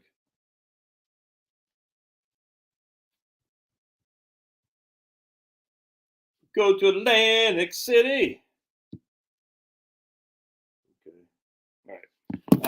I just, he enjoys the various iterations of the financial planning, the barbell, or he calls it the 3 bucket strategy. Oh, I hate it. I don't even know what the markets are doing today. Did Sniffy Joe live, through the thing last night? I don't know. My wife said Marjorie Taylor Greene said, I was like, oh, just stop, Marjorie Taylor Greene, just let the Sniffy Joe dig his own hole. Yeah, the markets are down today. It's like, why? Just let Sniffy Joe dig his own hole. Why you got? I literally could care less about the State of the Union address. I don't care. But it's like, when they're digging their own hole, don't just let them keep digging. Anyway, so I was like, because Sniffy Joe's an idiot, dude. I mean, he sold his soul for rock and roll many moons ago, and he's the greatest in a Faustian bargain. He doesn't know who he is. He can't even change his diaper. And yet he's the president of the United States. And where he's going next is not going to be a good place, because Satan doesn't reward you. Better to rule in hell than to the serve in heaven, you're not ruling in hell, dude. You're going to serve in heaven. To serve in hell just like we're going to serve in heaven. Except you're serving the great tormentor. We're not. We're serving the great lover. You see what I'm saying? You sell your soul for rock and roll, man, dude. You got 60 years on this earth to friggin' enjoy it. And that's what you're doing. You're gonna say, I want to get rich, I want to get famous, I'll do anything to get rich and famous. Then you're like, you're rich and famous. Look out below. I was reading somebody's talk about, I follow Kwame Brown on a YouTube channel. It was the #1 draft pick back in 1999, who they called a bust, who actually had his 14 years in the NBA. So if you're a bust and you made $75 million, you had 14 years in the NBA, I'd like to be a bust. Anyway, LeBron James was griping about he came and get a cup of coffee. And that, all these guys like, LeBron James, whatever. I say, yeah, but who would want to imagine like being so famous that you came and go get a cup of coffee? And that sounds like hell on earth, dude. You literally locking yourself up in your home. You know what I'm saying? All because you like to play basketball. I just feel bad for people like that. I mean, I don't like LeBron James. I don't like Steph Curry, all those guys. But at the end of the day, it's like, that doesn't have any appeal to me. I'm so well known that I can't get a cup of coffee. And people griping at you. Screw that, man. Ketovore.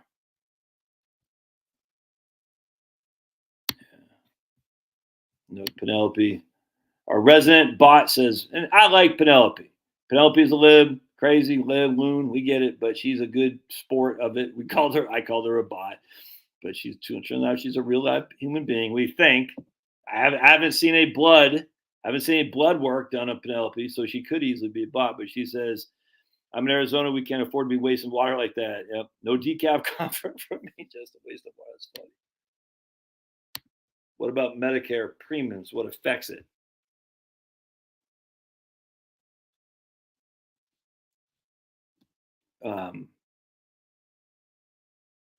The affects is your income, James. So if your income for IRMA, so if your income is well above, if you're married filing jointly, I want to say it's well above 180. Is that what it is? Then you'll pay increase in Medicare premiums. Now, I don't think many of us are going to have that issue, frankly. Tom, did you freaking knock somebody out of here? Good stuff, man.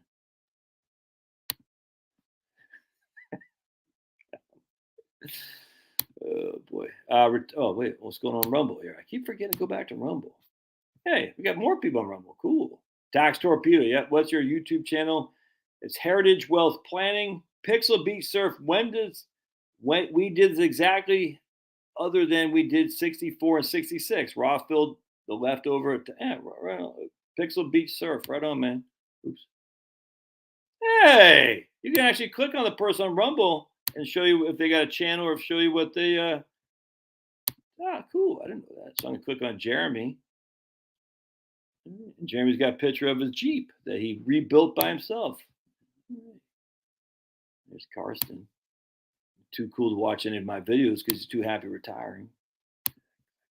So I wish the problem with Rumble is it's not connected to StreamYard, which is what we're on right now. So I'm not even on YouTube right now. I mean, I'm on it, but the comments that I see are from Facebook and YouTube. The Rumble and the Odyssey comments don't come through this, which is kind of frustrating, actually. And I'm not sure why they do that, actually. So I can't see it's like, there's no comments on Odyssey. And we should be on LinkedIn too, but I'm not sure if anyone's on LinkedIn watching it. Yeah. I don't even see anybody on Facebook. I might have to start a Twitter account, dude. I might have to start a Twitter account. I never know. Yeah, Jaron kicks ass, man. Yeah, Jeff, yeah, right on, man. Yeah, Jeff has sent me some funnies of sent me some the other day. I posted. It was pretty funny. I sound like when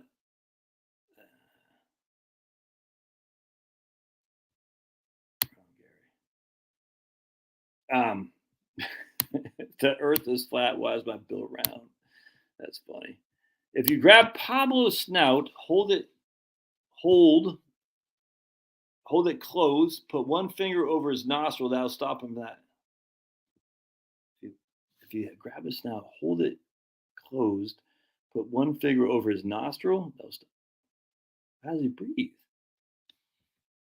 Oh, dude, Chunkies. They even make. Oh, dude, I don't even think they make them anymore.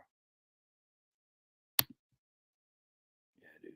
D. Siegel says he or she or it or they, a 16-hour fasting guy. Oh, I guess it's a he then. How dare you? I eat between 12 and 8. Been doing this for years, 4 years. I see. I did that intermittent fasting, but you can't. If you're going to do it right, you can't have cream in your coffee. My understanding is. Pablo needs to. Dude, I know. This is how rich we are in America.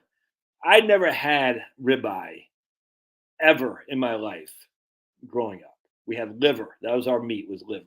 And even that was better than the vast majority of people in the world. We had some leftover ribeye the other day, just a little bit. What I do is I dehydrated it and I use that as the TREAT for the dogs when they go POOP outside. I can't say the word because he's on my lap. He'll flip out if I say the T word. So my dogs are literally eating a little bit of dehydrated ribeye.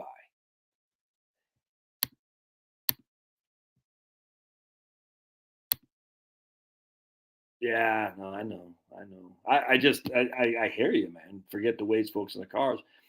It's when the dopamine rush of having a good workout with weights it's just it's good, man. And it's like it feels good. There's no other way around that. Getting under the bar and putting up 225 10 times, it feels good.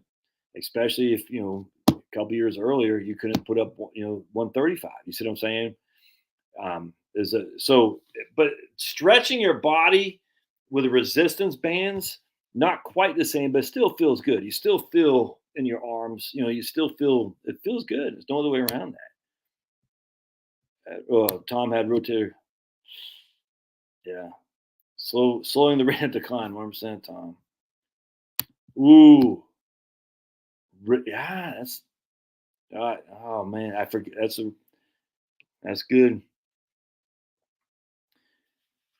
That's a good point, Marie. Instagram, because my wife. See, the thing with I don't want to be on TikTok is they're just the kids, and none of them are going to be here for me. That's not my audience. But I think you're right. Instagram.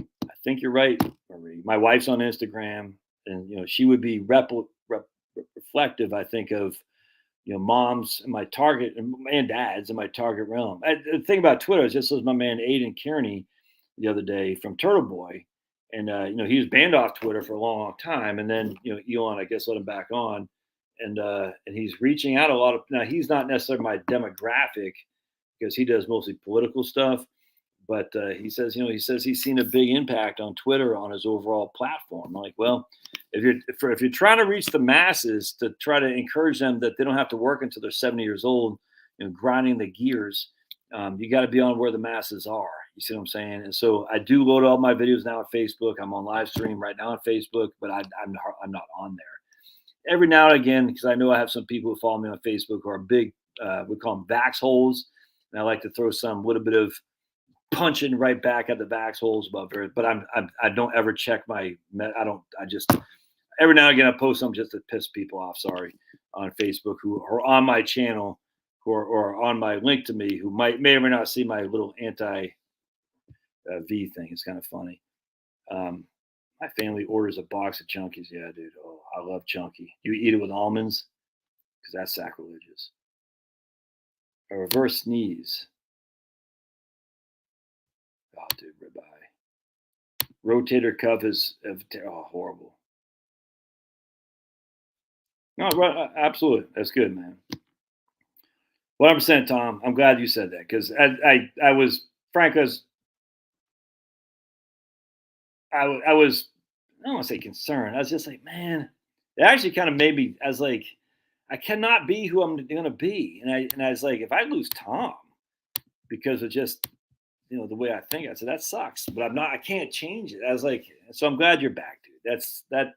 It bothered me, frankly. Not it didn't bother me that you left. It bothered me. It's like I don't know. It's just like if I don't want I don't want to piss people off who like me, but I cannot hide who I am, and I'm on a journey. You see what I'm saying? And I'm not going to hide. And I'm not. You didn't ask me to do that. I just want to be clear. You're not asking me to do that imply that. You just said I don't like what this guy's saying. I'm out of here. I'm absolutely cool. There's a guy. I used to follow on YouTube. I forgot his name. He did a great video on Christopher Columbus. That was fair. And I was like, oh, okay. And then he started being like an anti-Trump shill, and I was like, I was like, man, and it really, and I unsubscribed from him, and I always thought I was like, who's actually, I don't know, because I was like, I just don't want to hear the anti-Trump stuff. And then I was thinking about with just this recent thing, I was like, well, just because he says some anti-Trump stuff, if he says some good stuff, I don't know that, just ignore the anti-Trump stuff and listen to the good stuff.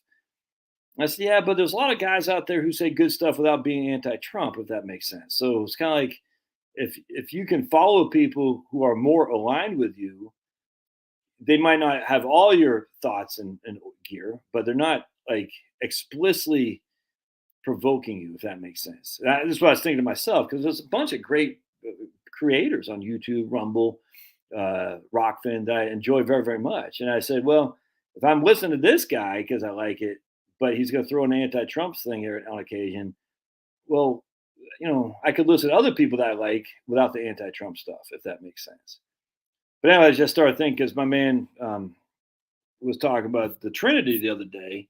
He says, look, I'm not convinced. This is not me. It's like, I'm not convinced that this is not Jaron who I was interviewing. He's another guy. He's like, I'm not convinced in it. I'm going through a public faith gathering. And I said, that's freaking fantastic. He said, I cannot hide what I'm going through, which is, I'm not quite sure I buy into the Trinity. And it's, I said, kudos to you. So for me, I have gone through a reawakening of how much I used to think corporate America was all down a bag of chips. And now I know they're not. So I've gone from a libertarian to a right-wing Christian nationalist populist, all in the matter of this time I've been doing my videos. So some of the older videos aren't the same me anymore in terms of politically, because I literally think there should be a wealth tax. I think there's too much wealth consolidated in too few people, 100%. I don't think the corporations are not serving us. I used to think that they cared about making money. No, they don't. I've always wondered, like, for instance, why is CNN still doing what they're doing? It makes no sense. The only reason they're still doing what they're doing is because they don't care about money. Not that they don't care about money, like I don't care about money like Chelsea Clinton pretends. Is they care about it, but they don't need to generate money because they're getting their money from someplace else. I don't who George Soros. I don't know. But I sit there like, your ratings suck. You're just horrible. Washington Post, like, and then it just occurred to me, it's like they don't need the money. They're serving a purpose. And I said, oh, that makes sense. Same thing with a lot of corporate America. They're serving a purpose. Disney, they don't need your profits. I mean, they need you to be there so they can, but they're not all that concerned about profit price to earnings ratios. They play it like they are, but they're not, because they can create money. All these guys, the powers that be, can create money out of nothing. And it's just that simple. And just like the video I did earlier today, where people are like, oh, we're going to pay down. We're never going to pay down the debt. It will never, ever, ever be paid down. Understand that. If you're running deficits, you're adding to the debt. Not one person is talking about a balanced budget or a surplus. They're saying, let's lower the deficit. That's still adding to the debt. So inherently, you're not paying it down. It will never be paid down. And then on top of these budget hawks on the right, they still want to give $100 billion to Zelensky. And you're like, this is insanity.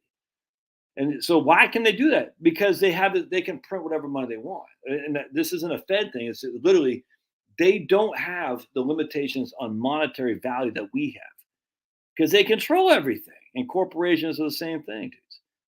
And so anyway, I used to be this big corporate America. No, they're all full of crap too. They're just as evil as everybody else. Now, they can't put you up against the wall a la Che Guevara, but if you look at what the I was just reading, some guy was saying the other day, was it Jeff Childers? I don't have my glasses. If you're not following Jeff Childers, you're wrong, by the way. That guy kicks ass. But someone was saying they had on the Twitter files, bear with me real quick. People still here? All right, cool, good. All right, oops. Oh yeah, Pixel Beats. I've been on Rumble for a while. I didn't do many live streams on Rumble because it was jacked up somehow. I can't remember. Who Jeff Childers on the Twitter file thing. Why can't I find what I was looking at? Hold on a second. This was nuts. It was about a guy from the DOD. Maybe it wasn't DOD. Hold on a second. Let me go to Substack. Let me go to Substack. And we're going to look up Jeff Childers, coffee and COVID. And we're going to look up Jeff Childers from yesterday. Yeah, Jeff. There's so many. That's the thing. It's like kind of why waste your time on people that are provoking you? And I know that the problem is I know I kind of do that too to some people, and I really don't want to, but I am who I am, dude. It drives my wife crazy. She was, maybe you don't have to volunteer everything. I said, I wish, babes. I wish. I can't. I'm an open book, man. All right, so here's Jeff Childers. Maybe I'm not going to find it. Yeah, I'm not going to find it. All right, well, anyway, someone said from the DOD or the DO, Department of HHS, something like that this is on the Twitter file. It's amazing what we've been able to do with corporate America in terms of managing and policing up, things we don't want to be said out there. This is a complete violation of the First Amendment. Absolutely. But so what's going to happen? Are they going to get held accountable? Of course not. Who's going to hold them accountable? Sniffy Joe? I mean, come on.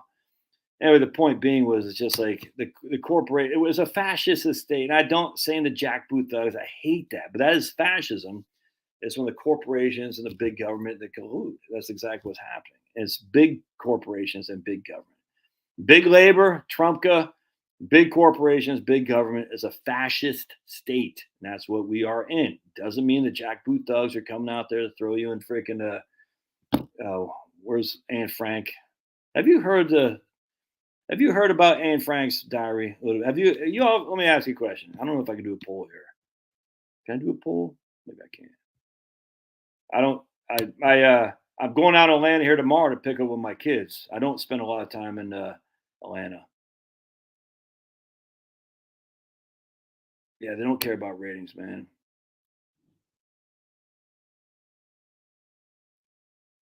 Tom says, I agree with you most things, but would you express your opinion in a workplace environment where you really need the job to pay the bills? No. Well, I mean, it depends. I'm not going to, freaking say, you can be professional enough to recognize, if you're going to, I don't know, I'm not going to talk smack on, if I'm sitting in with my boss's boss's boss, I'm not going to say Sniffy Joe and heels up Harris. That doesn't make any sense, but I'm going to do it here. Part of the thing is being a creator is being an entertainer too, by the way. I get that. I'm not so silly that you just go up there and say, 2 + 2 is 4, people. 4 + 4 is 8. Special relativity is proven. Huh? Special relativity is proven. Huh? I mean, I'm not gonna. You gotta get people engaged, and part of the way to be engaged is be somewhat provocative. I get that, but also I'm a deep thinker. No other way around that. I'm thinking, and when I'm thinking, I'm puking out on you guys. Atlanta, I don't like. It's not I hate it. I live in Fulton County, Quinn, and I would not live here. I'm not gonna retire here. That's for damn sure. Yeah, see, that's the thing I worry about, Marie, is Twitter has so many bots. That's my thing. I don't know if I trust the Twitter stuff, if that makes sense. And certainly not the TikTok stuff. I hate to say it. I'm still not sure I trust the Rumble stuff. Because Rumble, I tell you, I've seen some guys who live stream on Rumble. They get like tens of thousands of views. They don't get anywhere near that on just regular videos. It's weird. I don't buy it for 2 seconds flat. Yeah, Atlanta is too much traffic down here. It's too hot in the summertime. We won't retire here. But I like Georgia, but not Atlanta. I don't think CNN cares about ratings. They don't. They get funding outside at 100%. When they get a Republican president, the ratings go up. All right. So, have you all read the Anne Frank or are familiar with Anne Frank diary by the chance? Because this is nuts, dude. No, we were talking about intermittent fasting, 100%. Chiefs versus Philly. I can't go for the Eagles. I can't. No way. So anyway, the Anne Frank diary. There's a lot to question that thing. Just FYI. Now I can't remember why I went down that thing, but there's so much. So I can listen to a guy who gives me good stuff to say, to make my mind think. I did not know that, as opposed to some guy saying he makes my mind think, but then he bashes the people I enjoy. And I don't really think the only people I bash are the financial industry. I bash them a lot. I bash the media. I bash the Greens because the Greens are full of crap. We know that. And we bash the libs. I mean, libs are stupid. Come on. 2 + 2 is 4. The libs think 2 + 2 is 5, depending on. By the way, I posted something on my locals channel today. It's funny because I was going onto this website where they can give you a thought process if you're getting enough in your gut, your bio. I forgot what it's called. And they said, what sex were you assigned at birth? I said, I'm done here. What sex were you assigned at birth? I said, wait. I thought gender was a social construct. Gender. But now we're pushing it to what sex were we assigned to at birth? Who assigns it? Mom? Dad? The doc? Couldn't believe this. I was like, all right, so you see how this works? It's not about a social construct of gender. Like gender is just a social construct. It's a whole thing. It's not just about that. You're not assigned sex at birth. You are a man or a woman. It's that simple. There's no two ways around that. You're a male or a female. That's it, man. That is your sex. You can have a baby or you can't. No other way around that. I mean, it's just that simple. If you can still be a woman and not be able to have babies, we all know. I mean, the go down this route is so freaking idiotic. It's embarrassing. It's like stupid. But I said, wait a second. You guys are the one that says gender is meaningless. Okay, so we went back to old biology, male or female. No. We can't say that. That's assignment at birth. Assigned by who?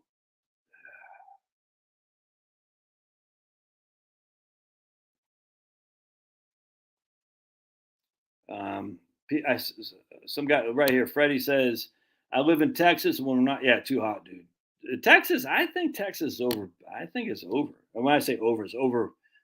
I think a lot of people think Texas is what it's not. We live in South Texas. I liked it very much. Too hot, not green enough. You know what I'm saying? It's not nearly this, freaking Wild West thing that people claim. It's just not. It's a lot of suburbs, a lot of people driving big old pickup trucks, which is fine, but they're not ranchers. You know what I'm saying? It's just, I mean, I like it. If I had to live in Texas, it'd be Tyler, that area. Yeah, all right. How many people are there? I mean, come on. We have what?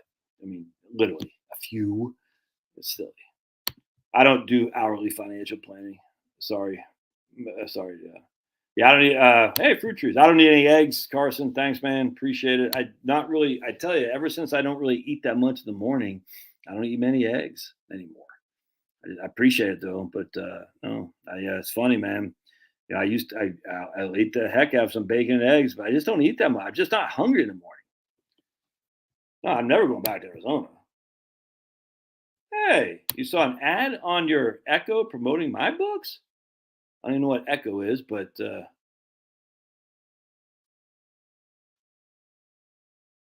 3,000 a year or whatever that thing is, hermaphrodites.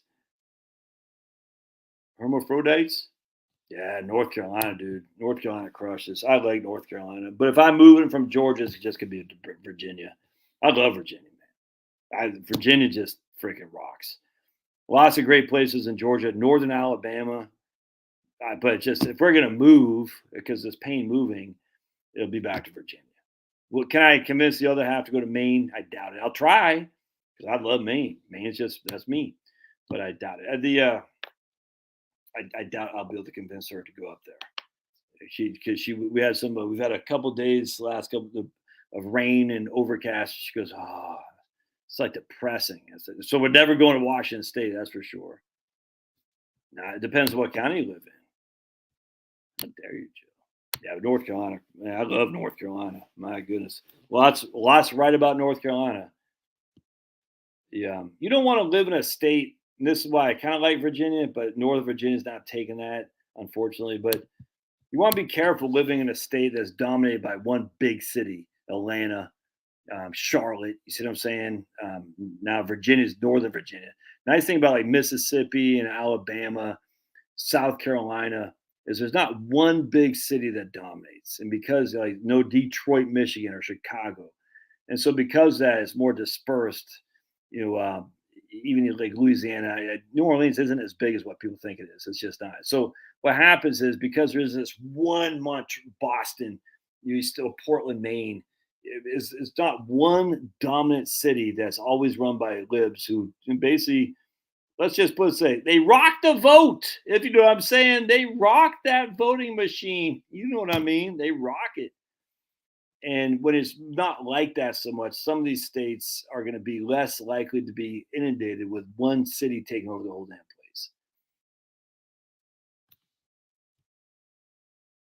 place. Dude, the best place I've ever lived in terms of, I love New Jersey.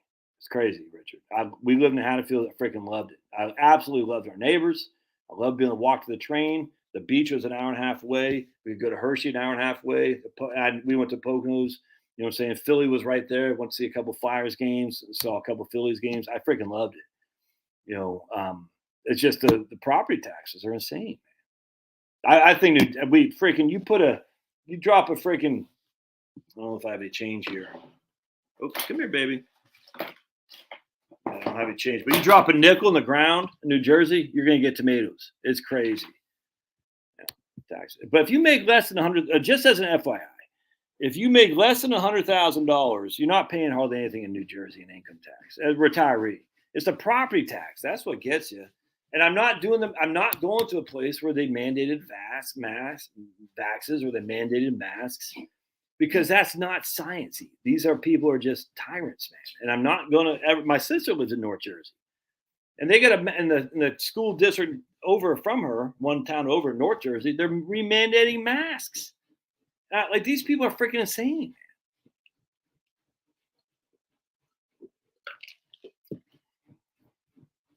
man. Damn, 20K. Is that Delaware, dudes? Delaware. Yeah. Actually, Joe, the thing about New Jersey, Southern New Jersey is like Alabama. Trust me. You're going to find some people in South New Jersey that are fantastic. It's like in Maine. You get outside the urban area of Portland, Maine, you're going to find some rednecks, Yankee rednecks. It's wonderful. You go down South Jersey, it's like you're in Alabama. And I mean that with all love. It's fantastic. It's fantastic. It's just you whatever. They can do whatever they want. I can't do, no one cares. But you go down there and you're like, man, it's cheap. The property taxes are low because the price of the homes are low down there. It's pretty. Yeah, I'm not talking Cape May. I'm talking, I forgot the county. It's yeah, Delaware's where's that, dude? Yeah, Delaware's that. Thompson's come to North Carolina. Yeah, that's what I'm saying. If I move to North Carolina, move to Virginia. I just like Virginia. I mean, that's where I met my wife, man. That's where she's from. 3 of my 4 kids were born there. So I went to college. You know what I'm saying? I mean, it's just I went to high school in Maryland in the D.C. area. I will never move to the D.C. area. We moved to Botetourt County, Nelson County, over there by the Chesapeake Bay, north of Richmond, along the Potomac. I forgot what that's called, that area down there. But Virginia's just beautiful. Love it without question. Virginia's awesome, man. North Carolina, I like too. Don't get me wrong. I just said if I'm moving, it won't be to North Carolina. It'll be to Virginia. Yeah, dude. My Delaware property tax under $2,000 a year. That's man. Well, that's the issue. Now, remember, again, there are red counties in these states of blue. Just keep that in mind, and that's the issue. There is one of those counties in Delaware is pretty right wing. Same with New Hampshire. There's a county in New Hampshire is pretty. I can't remember what it is, but and if you're living in a right wing county, a lot of that stuff you won't have to deal with, Joe. It just won't. Like they're never gonna. I mean, I can't say never, but the mandates. They can say all day long about mandates. If your sheriff doesn't enforce them, who cares? You see what I'm saying? And just your sheriff say, yeah, whatever. I mean, it's just a fact. And if you lose your firearms in a lake accident, then you can own your firearms if that makes sense. Yeah, trust me. Delaware, freaking. I know Sniffy Joe's from there. I get it, but outside of Wilmington, Delaware's freaking beautiful. Low taxes, low. I don't even. Is there a sales tax? I think it's low. Mid Atlantic, still pretty cheap property relative to a lot of the other northeastern places. I love Delaware. Yeah, Alabama's freaking crushing. I just worry about the hurricanes, dude. I worry about the hurricanes. Central PA separated from yeah. Like I mean, that's what I'm saying. It's your county. Like I'm in Fulton County, Georgia. They're talking about reparations. It'll never pass a state house and all that. But I don't even want to be a part of a county that's talking about reparations. It's stupid. And now what they could do is they could literally mandate a Fulton County specific tax, 1% a year to go to, I guess, I mean, would it be ADOS, Americans of Descendants of Slavery? I don't know. Or would it be just any black person who claims they're black? I mean, I could claim I'm black, I guess. How could you say I'm not? I mean, what, you show a freaking take blood samples? I mean, it's stupid. But you got to get out of the blue counties in particular, and then you got to get into a county that's not moving blue, because what happens is we know this. The left wing people, they run themselves out and they move to non left wing places. They slowly start taking over. Next thing you know, that county, which used to be Forsyth County, which used to be pretty right wing, is now slowly become purplish, and at some point become blue. That's why I got to get to the rural area, frankly, where there's not a big city where people can just move one county over. And I don't know, I mean, you just got to do that. That's why living in Alabama, living in Western Virginia, Delaware, outside of way far away from Wilmington, because don't forget the people moving to Delaware also come from Maryland, who are pretty right wing people too in Maryland, and they're like, oh man, I can get the hell out of Maryland and go to Delaware with a whole lot more property tax relief. That's not a bad place to be. Yeah, what I'm saying. You mean right wing counties ignore the mandates? By and large, yeah. By and large.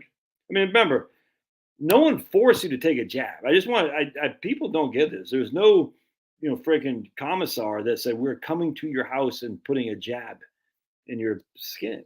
No one forced you to wear a mask. No one did.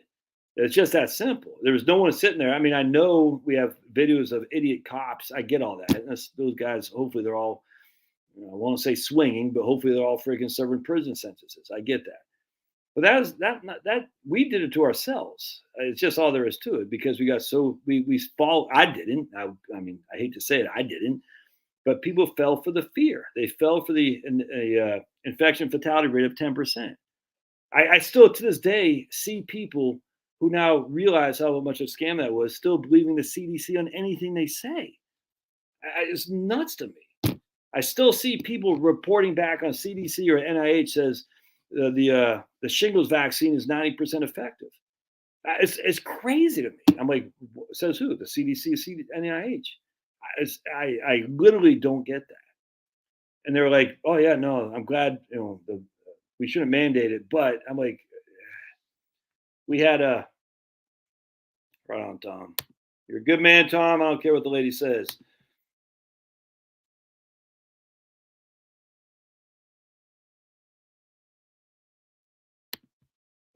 Independents resisted against the mandates. Well, I mean, they're never. I mean, I hate saying never.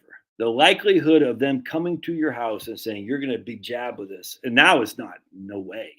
Those days, that's not going to happen now. It's not going to happen. But what's the next mandate? What's that? I don't know. So they're not. They didn't force you, dudes. I went to Costco. I wore the mask when they told me to wear the mask. I took it off the minute I got out of there. I didn't have to go to Costco. I got it delivered. It's stupid.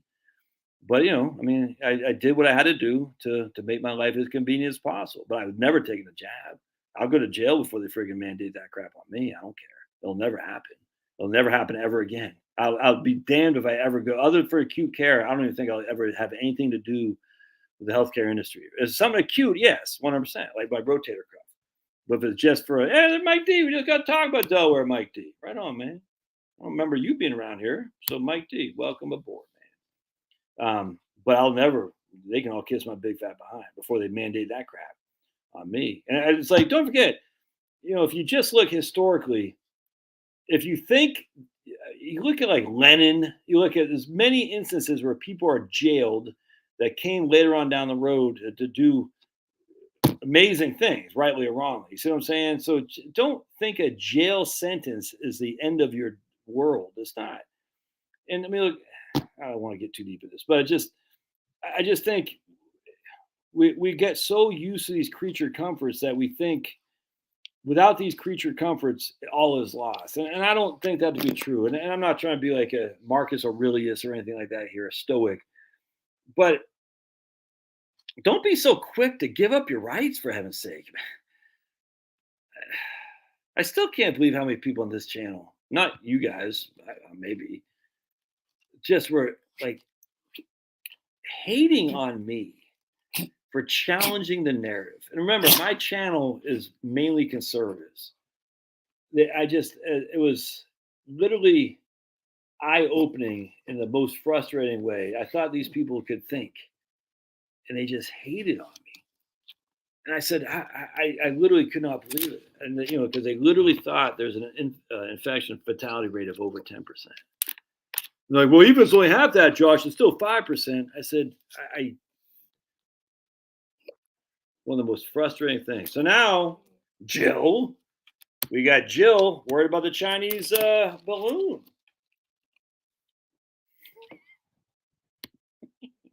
Hey, Ross, right on, man. Why you say the land of, I'm goofing on you, Jill. I'm goofing on. Why you call the land of lawn tractors? Yeah, exactly. And if I'm not gonna be a dick about the stupid mask. I'm not gonna raise a fuss. The issue is they